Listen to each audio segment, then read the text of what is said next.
नमस्ते सदावत सले मातृभूमि। हम लोग बात करने जा रहे हैं पाकिस्तान के मंसूबे भारत में सफल नहीं हो सकते, ये वो बात जानते हैं।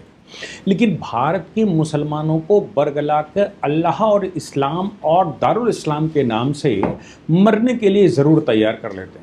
वो अल्लाह के नाम से लोगों को तैयार कर लेते हैं, वो मोहम्मद के नाम से लोगों को तैयार कर लेते हैं, वो इस्लाम के नाम से लोगों को तैयार कर लेते हैं और हिप्नोटाइज करके उनको मुजाहिदीन बना देते हैं, मरने के लिए छोड़ देते हैं। हम सीधे विषय पर आते हैं और विषय ये है कि मोदी जी की सरकार आने के बाद भारत में टेरर मॉड्यूल बहुत सफल नहीं हो सकते। और अगर पाकिस्तान ने ये हरकतें की हैं, चाहे वो पुलवामा की हरकत हो, पठानकोट की हरकत हो या फिर अभी कुछ दिन पहले की हरकत हो, ये सभी हरकतों में पुरजोर भारत से उनको डिफेंड दिया गया और अंदर घुस के मारा गया, बड़े हमले किए गए, बड़ा कांड हो गया। लेकिन पाकिस्तान सुधर इसलिए नहीं सकता क्योंकि पाकिस्तान का निर्माण ही इसलिए हुआ था क्योंकि उनको भारत को दारुल इस्लाम बनाना था। जिना कि ये विचार था कि मुसलमानों से अंग्रेज़ों ने लिया है, मुसलमानों को वापस होना चाहिए, तो ओरिजिनली सक्सेशन हमारा बनता है।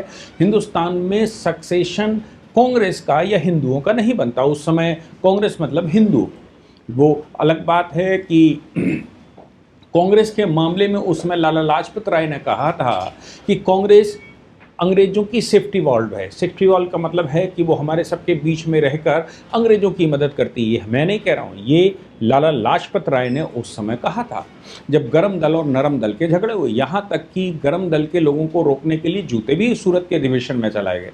तो कांग्रेस को फिर भी हिंदू समाज की पार्टी मानी जाती थी और मुस्लिम लीग तो मुसलमानों की थी ही। मुस्लिम लीग सीधे सीधे हिंदुस्तान को सक्सीड करना चाहती थी। जब वो सफल नहीं हुए तो उन्होंने माउंटबेटन से एक रिक्वेस्ट कर ली कि हमें छोटा सा हिस्सा दे दो और हम वहाँ से हिंदुस्तान फतेह कर लेंगे, वहाँ हम बाकायदा सेनाएं तैयार करेंगे। तो माउंटबेटन ने ये बात मान ली और वहाँ बाकायदा सेनाएं तैयार करेंगी। यहाँ से जो लोग ले जाए गए उनको मुजाहिदीन बना दिया गया।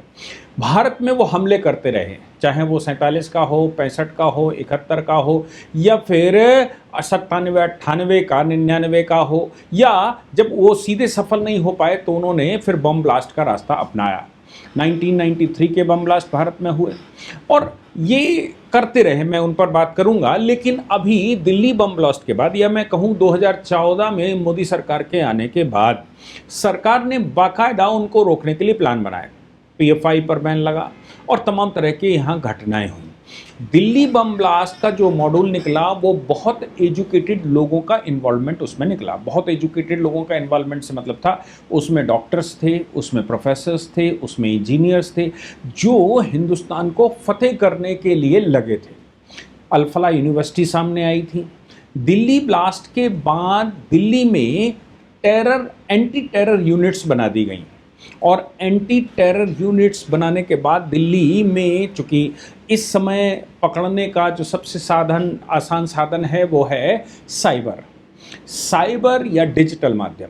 बहुत आसान होता है, पहले ऐसा बड़ा मुश्किल होता था, लेकिन उसके लिए डेडिकेटेड टीमों की ज़रूरत पड़ती है, उसके लिए उस लेवल की टेक्नोलॉजी की ज़रूरत पड़ती है। कोई कहता है पेगासस, मैं समझता हूँ पेगासस जैसी टेक्नोलॉजी अगर भारत सरकार इस्तेमाल करती है तो टेररिस्टों को पकड़ने के लिए करती है, लेकिन उन टेररिस्टों को बचाने के लिए तमाम राजनेता भारत में ये भी कहते हैं कि नहीं वो हमको फंसाने के लिए हुआ हो, हमको फंसाने के लिए ये सब कुछ हो रहा है, हमारी बातें जानने के लिए। क्योंकि टेररिस्टों से जिनकी संपर्क होंगे उनको निश्चित तौर से ये डर होगा कि पेगासस कहीं इस्तेमाल तो नहीं हो रहा है, क्योंकि इजराइल तो इन सॉफ्टवेयर्स का इस्तेमाल करके वो पूरे ईरान को उसने धता बता दिया, उसने लेबनान को धता बता दिया, उन्होंने सबके छोटे बम, बड़े बम, मजले बम, सजले बम, पेजर बम, हाईटेक बम सब इस्तेमाल किए। कैसे? उसकी सबके पीछे टेक्नोलॉजी थी। और चूंकि मोदी जी की बहुत अच्छी दोस्ती है इजराइल के साथ या नेतन्याहू के साथ, तो ऐसी परिस्थिति में भारत में ये चलने लगा कि भाई पेगासस का इस्तेमाल हमारे लिए कर रहे हैं ताकि भारत सरकार एक्सपोज हो जाए और कम से कम बंद हो जाए। लेकिन सिक्योरिटी पर्पस के लिए ये ध्यान रखने की आवश्यकता है कि इस तरह के सॉफ्टवेयर्स इस्तेमाल होते हैं। आज उसका ही एक परिणाम निकल कर आया, जो दिल्ली में सरकार या जो यूनिट बनाई गई थी वो प्रीएम्प्टिव स्ट्राइक को पकड़ लिया। और हुआ क्या, ऐसे 9 आतंकी आज इन यूनिट्स ने पकड़े हैं। जो लोग पकड़े गए हैं उनका ऑपरेशन समझ, उनका एक मॉड्यूल है, वो एनसीआर को दहलाना चाहते थे, वो अरेस्ट हो गए हैं, वो अलग बात है। आईएसआई उसके पीछे से है और अंडरवर्ल्ड का नेक्सस, ये जो अंडरवर्ल्ड का नेक्सस है इसको समझें। अंडरवर्ल्ड कहते ज़रूर दाऊद इब्राहिम के नाम से चलता है, जैसे नक्सलवाड़ी जिले से चलता है। जैसे ये जो पार्ले जी बिस्किट है, ये विले पार्ले का पार्ले लेकर पार्ले जी बनाया गया था, तो कहीं ना कहीं उसका पीछे बैकग्राउंड रहता है। वैसे ही अब वो मॉड्यूल दाऊद इब्राहिम का मॉड्यूल कहा जाता है। दाऊद इब्राहिम का मॉड्यूल सक्रिय है, वो अंडरवर्ल्ड से कनेक्शन रखता है, वो व्यापार करता है, मुंबई उसका हेडक्वार्टर है। दाऊद इब्राहिम भले ही भाग गया हो, बूढ़ा भी हो गया होगा, लोग कहते हैं मरमरा भी गया होगा, लेकिन वो मॉड्यूल जीवित है। उस मॉड्यूल का इस्तेमाल पाकिस्तान करता है और उसी मॉड्यूल के थ्रू, यानी कि वही जो अंडरवर्ल्ड कनेक्शन है, आईएसआई अंडरवर्ल्ड के माध्यम से मुंबई और मुंबई से देश में टेररिज्म फैलाते हैं। यहाँ वो भर्तियाँ भी करते हैं, भर्तियाँ करके इस्लाम के नाम से तमाम मस्जिदों में तकरीरें रखी जाती हैं और तमाम जलसे किए जाते हैं। उन तकरीरों और जलसों की वजह से कुछ मुसलमान अल्लाह के नाम से अपने आप को सेक्रीफाइस करने के लिए आगे आते हैं और आतंकी उन पर नज़र रखते हैं। इसीलिए मैं लगातार कहता आया हूँ कि मस्जिद में केवल नमाज पढ़ने की प्रक्रिया रहनी चाहिए, वहाँ तकरीरें एकदम बंद कर देनी चाहिए। भारत में जलसे एकदम बंद कर देने चाहिए और मदरसों पर कड़ी नज़र रखनी चाहिए। मैं ये नहीं कह रहा हूँ कि सब दोषी होते हैं, लेकिन ये तो बात ठीक है कि जलसों में ही भड़काया जाता है। ये बात ठीक है कि जो तकरीरें की जाती हैं मस्जिद में नमाज के बाद, वो तकरीरें ही भारत में तमाम पत्थरबाजी करवाती हैं, तमाम झगड़े करवाती हैं, तमाम तरह के दंगे करवाती हैं। तो वो टेररिस्टों की भी उन पर नज़र रहती है। टेररिस्ट उनको टारगेट करते हैं और टारगेट करके उनको वैसे ही मैसेज देने शुरू करते हैं, व्यक्ति को भड़काते हैं और फिर धीरे से उनको अपनी टीम में भर्ती कर लेते हैं और फिर देश भर में, छोड़ दीजिए संसार भर में, उनका इस्तेमाल कैसे होना है ये। फिर ये लोग जब तैयार हो जाते हैं तो इनको पाकिस्तान की आईएसआई या तो नेपाल के रूट से चूँकि ओपन बॉर्डर है इसलिए नेपाल के रूट से यहाँ पर आना, नेपाल के ओरिजिनल इनहेबिटेंट जो मुसलमान वहाँ बस गए हैं उनका इस्तेमाल करना और भारत में एंट्री मार देना। भारत में एंट्री मारने के बाद अलग अलग जगह पर उनकी व्यवस्थाएं करके भारत को कैसे लहूलुहान किया जाए, ये सब कुछ वो विचार करते हैं। हालांकि हमारा वनरेबल बाब वो है, टेक्निकली भारत सरकार, चूँकि हम आईटी के मामले में मानते हैं कि भारत में बहुत कुछ है, इसलिए भारत की आज की सरकार टेक्नोलॉजिकली, मोदी जी तो जब टेक्नोलॉजी पैदा हो रही थी तभी से मोदी जी लगातार टेक्नोलॉजी के पक्ष में रहे हैं। डिजिटल इंडिया इसीलिए बनाया गया है, पूरे देश में गांव-गांव कनेक्टिविटी हाई पावर की करी गई है, या फिर मैं कहूँ कि वहाँ इंटरनेट की कनेक्टिविटी बनाई गई है, वहाँ वायर डाले गए। ये सब मोदी जी का प्लान था और सब चीज़ों को नेट से कनेक्ट करना और सारा डेटा एक जगह यूनिफाइड करना, उसके परिणाम स्वरूप ये चीज़ें निकल कर आती हैं। और ये बम्बई, ये दिल्ली का जो लाल किला ब्लास्ट हुआ था उसके बाद जो सक्रियता आई, इंटेलिजेंस की सक्रियता की बात करें, टेक्निकल अप्रोच की बात करें, या फिर जो सक्सेसिव रोल्स उसमें दिए गए और फंडिंग कंट्रोल की कोशिश की गई, उसका परिणाम निकला कि 9 लोगों को दिल्ली की सीटीयू ने गिरफ्तार कर लिया और पता लगा कि वो पूरी दिल्ली को दहलाना चाहते थे, पूरी दिल्ली को वो सीरियल ब्लास्ट करना चाहते थे। अभी सीरियल ब्लास्ट का जो मामला है ना, वो कोई नया तो नहीं है। हाँ, वो उन लोगों को जो अभी जवान हुए हैं, जो बच्चे 20-25 साल के हैं, उनको शायद उसकी बारे में जानकारी नहीं होगी, उन्होंने हवा में ही सुना होगा कि भाई सीरियल ब्लास्ट भी कहीं होते हैं। आप याद करिए मनमोहन सिंह जी की सरकार, मनमोहन सिंह जी की सरकार 2004 से लेकर 14 तक रही, तो सीरियल बम ब्लास्ट हमें दिखाई पड़े। हालांकि उससे पहले भी 1993 में सीरियल ब्लास्ट पहली बार मुंबई में हुए थे और जब पहली बार हुए थे तो वहाँ पर लगभग 250 लोग मारे गए थे और 1000 लोग लगभग इंजर्ड हो गए थे। 700 या उससे ज़्यादा RDX का इस्तेमाल किया गया था बम्बई को दहलाने के लिए।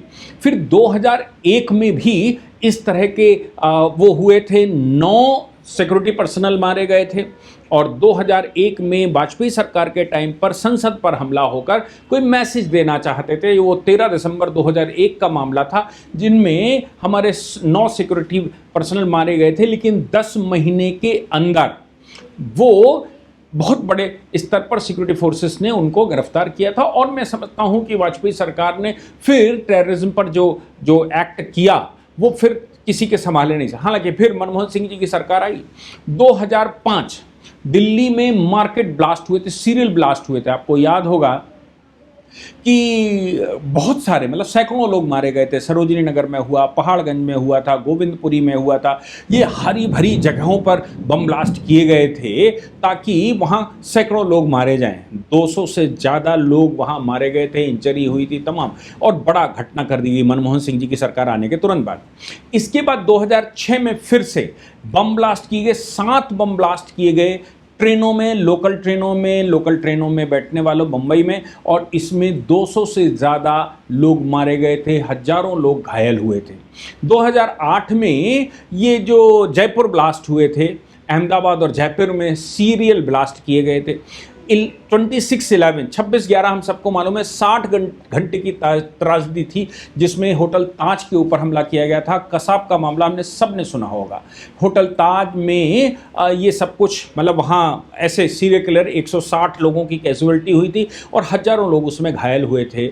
उसके बाद 2010 में, अभी सरकार मनमोहन सिंह जी की ही चल रही है, 2010 में जर्मन बेकरी पुणे में हमले हुए थे और दिल्ली हाई कोर्ट के बाहर बम ब्लास्ट हुआ था। आप सोचो कि आतंकियों ने क्या सोच कर रखा था। 2013 में अभी भी मनमोहन सिंह जी की सरकार है, हैदराबाद में, बोधगया, पटना, बॉर्डर एरिया, इन मतलब सीरियल ब्लास्ट होते थे, बहुत सारे लोग, सैकड़ों लोग मारे जाते थे। अब लेकिन 2014 के बाद मोदी जी की सरकार बैठी और वो मोदी जी खुद बॉर्डर एरिया से आते हैं, मतलब गुजरात से आते हैं जो पाकिस्तान बगल में लगा हुआ है, और वहाँ उनके पास चैलेंजेस थे, इसलिए उनको इस बात का अनुभव था। 2019 में यूएपीए में संशोधन कर दिए गए और एनआईए को और ज़्यादा पावर दे दी गई, जीरो टॉलरेंस की पॉलिसी अपनाई गई। इसके जो सर्जिकल और एरियल स्ट्राइक थे, जो स्ट्राइक्स थे, वो रिस्पांस के रूप में भारत सरकार ने तत्काल दिए। 2016 की बात करें, 2019 की बात करें, भारत सरकार पीछे नहीं हटी और उसने पूरे विश्व को मैसेज दिया कि भारत के साथ अगर गलत करोगे तो हम उनके साथ गलत कर देंगे जो इसमें आते हैं। हालांकि एंटी टेरर फंडिंग पर काम किया गया, पीएफआई का प्रोहिबिजन हुआ, पीएफआई पर बैन लगा, एफएटीएफ पर बैन लगा और बहुत सारी घटनाएं भारत में की गई, मतलब रोकी गई। इसके अलावा साइबर सर्विलांस भारत ने बिल्कुल मुस्तैदी से काम किए। आपको याद होगा भारत सरकार ने पुलवामा में 40 नौजवान हमारे मारे गए थे, उसके तत्काल बाद पाकिस्तान को जवाब दिया था। ऐसे ही हमारे यहाँ जितने प्रकार की घटनाएं हुई उनके तत्काल जवाब पाकिस्तान को दिए गए थे।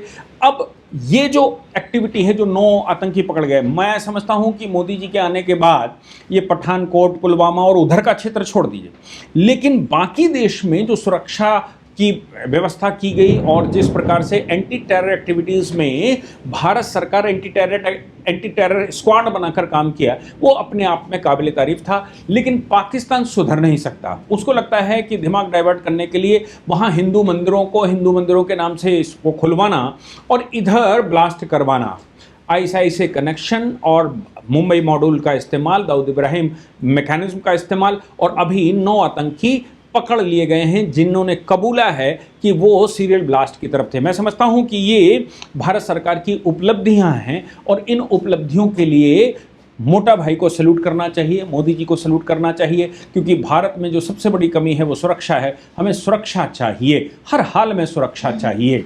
और इसीलिए बंगाल में परिवर्तन के बाद, असम में परिवर्तन के बाद जहाँ से जो लूप होल्स थे वो सब बंद किए जा रहे हैं, और जो देश में इन्फिल्ट्रेटर्स हैं, जो इस्तेमाल होते हैं, जो मुजाहिदीन बनते हैं, बम ब्लास्ट करवाते हैं हम लोग, उनको सबको बाहर किया जा रहा है। मैं समझता हूँ कि जो देश को आवश्यकता है वो सरकार इस समय कर रही है, और ये 9 आतंकियों का पहले से पकड़ना और सीरियल बम ब्लास्ट के माइंड सेट के साथ यहाँ पर उन्होंने प्लानिंग के साथ यहाँ पर जो काम कर रहे थे उसको धराशायी करना, ये भारत सरकार की उपलब्धि है। जय हिंद, जय भारत, वंदे मातरम।